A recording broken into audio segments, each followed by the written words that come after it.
बहुत से लोग सोचते हैं कि माँ सिर्फ वही होती है जो जन्म देती है, लेकिन जीवन में कुछ रिश्ते ऐसे भी बन जाते हैं जहाँ ममता खून के रिश्तों से नहीं, प्रेम और अपनेपन से महसूस होती है।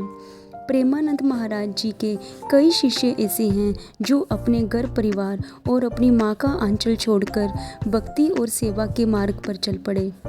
दुनिया की नज़र में उन्होंने बहुत कुछ छोड़ दिया, लेकिन महाराज जी की शरण में आकर उन्हें ऐसा प्रेम मिला जिसने हर कमी को भर दिया।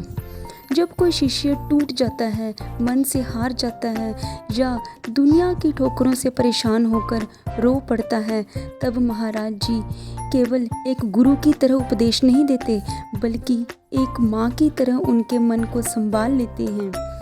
माँ की तरह वो अपने शिष्यों की छोटी छोटी बातों का ध्यान रखते हैं, कभी प्यार से समझाते हैं, कभी गलती पर डांटते हैं और कभी सिर्फ एक मुस्कान से उनके मन का सारा दुख दूर कर देते हैं। जो शिष्य अपनी माँ से दूर रहते हैं, उनके लिए महाराज जी का स्नेह माँ की ममता जैसा ही लगता है, क्योंकि माँ केवल वो नहीं होती जो हमें जन्म देती है, माँ वो भी होती है जो हमें गिरने से बचाए, अंधेरे में रास्ता दिखाए और बिना किसी स्वार्थ के प्रेम करे।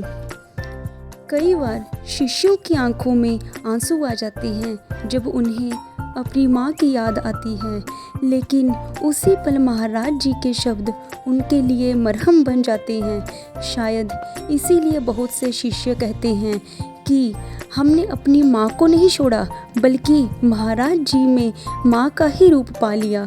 दुनिया में हर किसी को माँ का प्रेम नसीब नहीं होता, लेकिन जिन लोगों को गुरु के रूप में ममता मिल जाए, उनका जीवन सच में धन्य हो जाता है।